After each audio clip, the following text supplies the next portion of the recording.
바르면 이열치열이라는 말이 있듯이 이열치열 좀 끊었다 가야겠다. 이열치열이라는 말이 있듯이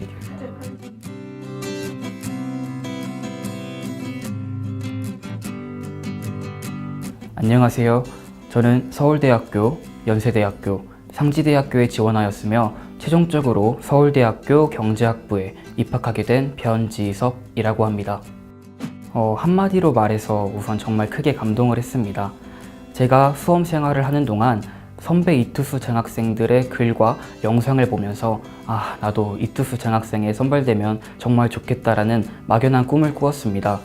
그런데 제가 지금 이 자리에 있다고 생각하니 정말 기쁘고 그동안의 노력이 이렇게 좋은 보상으로 돌아온 것 같아서 정말 기쁘고 행복합니다. 당연한 말일 수도 있겠지만 정시에서 합격하려면 수능 점수가 높아야 합니다. 그렇기 때문에 제가 정시에서 합격한 비결이라고 한다면 수능 점수를 잘 받은 것이라고 얘기할 수 있을 것 같습니다. 다만 그 수능 점수를 잘 받기 위해서 10년 넘게 아주 열심히 노력한 것, 이것이 제가 정시에서 합격한 비결이라고 말씀드릴 수 있을 것 같습니다. 현강을 이용할 경우 공부 도중 다른 장소로 이동해야 합니다. 이동을 할 때 소요되는 시간이 아깝기도 했고 이동 시 공부의 흐름이 끊기기 때문에 저는 인강을 주로 이용했던 것 같습니다. 저는 인강을 효율적으로 학습하기 위해서 인강 전용 태블릿을 구매했습니다. 그 태블릿에는 게임이나 음악과 같이 방해될 만한 것들은 전혀 다운받지 않았습니다. 오로지 인강만 다운을 받았고 그 이후에도 인터넷 연결이 되지 않는 학교 등에서 인강을 들으면서 좀 더 집중력을 높일 수 있었던 것 같습니다. 방학 때는 6시간 정도 자고 아침, 점심, 저녁 각 끼니를 1시간씩 먹은 뒤 남은 15시간을 모두 다 공부에 투자했습니다. 쉬는 시간 같은 경우는 공부 도중 짬이 나면 잠깐 쉬고 시간이 나지 않으면 그냥 쭉 공부했던 것 같습니다. 학기 중에는 제 페이스를 조절하면서 부족한 부분을 보완하는 데 초점을 맞췄던 것 같습니다. 우선 학교 수업은 전부 다 열심히 들었고 수업이 끝난 뒤 저녁 시간을 제외하고 밤 10시까지 또 쭉 공부했던 것 같습니다. 그 이후에는 제가 그동안 못한 공부가 있으면 마저 하던가 혹은 모든 공부 계획을 다 마쳤다면 제 나름의 휴식 시간을 가진 뒤 일찍 잠들었습니다. 다음날 아침 6시쯤 일찍 기상한 뒤 등교 전에 조금 더 공부를 하고 등교했던 것 같습니다. 등교한 이후에는 쉬는 시간이나 점심시간 같이 자투리 시간도 좀 효율적으로 이용하려고 노력했던 것 같습니다. 공부에서 가장 중요한 것은 과목별 균형입니다.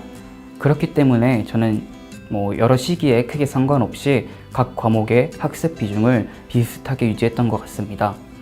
저 같은 경우에는 국어의 3분의 1 정도, 수학의 3분의 1 정도, 나머지 3분의 1을 영어와 탐구에 투자했습니다. 물론 좀 어떤 과목에서 부족한 부분이 생겼을 때 그 과목을 추가적으로 좀 더 공부하기는 했었지만 그렇다고 해서 아까 말씀드린 그 균형을 크게 벗어나진 않았던 것 같습니다. 저는 재수기간 중 9월 모의평가 성적표를 받았을 때 가장 힘들었던 것 같습니다. 사실 제가 모의고사 성적에 크게 연연하는 편이 아닌데도 이때만큼은 정말 큰 충격을 받았습니다. 제가 가장 자신 있어 하는 과목 중 하나인 국어에서 2등급을 받았기 때문입니다. 저는 그동안 열심히 공부했다고 생각했고 그 공부 방법에 문제도 없다고 생각했습니다. 하지만 2등급이라는 성적표를 받고 수능 직전에 그것도 평가원 모의고사였기 때문에 정말 큰 충격을 받을 수밖에 없었던 것 같습니다. 하지만 저는 멘탈이 수능을 보는 데 있어서 가장 중요하다고 생각했기 때문에 털고 일어나려고 노력했고 주변 선생님이나 친구들에게도 고민 상담을 하면서 위로도 받고 제 공부법이 그동안 틀리지 않았음을 다시 한번 확인받으면서 다시 한번 펜을 잡고 열심히 공부했던 것 같습니다. 그 결과 수능에서 국어는 저에게 큰 도움이 되는 과목으로 바뀌어 있었습니다.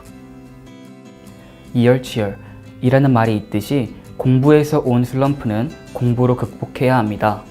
그러기 위해 그날 하루 우선 펜을 놓아주세요. 그동안 공부하느라 못 잤던 잠도 푹 자고 하고 싶었던 것도 마음껏 하며 하루 재충전의 시간을 가지길 바랍니다.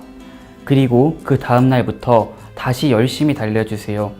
그렇게 열심히 달리다 보면 언젠간 정말 목표를 향해서 달려가고 있는 자신을 발견하게 되고, 그러면서 조금씩 슬럼프를 극복할 수 있을 것입니다. 다만 가장 좋은 방법은 큰 슬럼프를 맞지 않는 것입니다. 그렇기 때문에 평소 공부 시간과 휴식 시간의 안배를 적절히 하면서 자신의 페이스 내에서 열심히 공부하시길 바랍니다.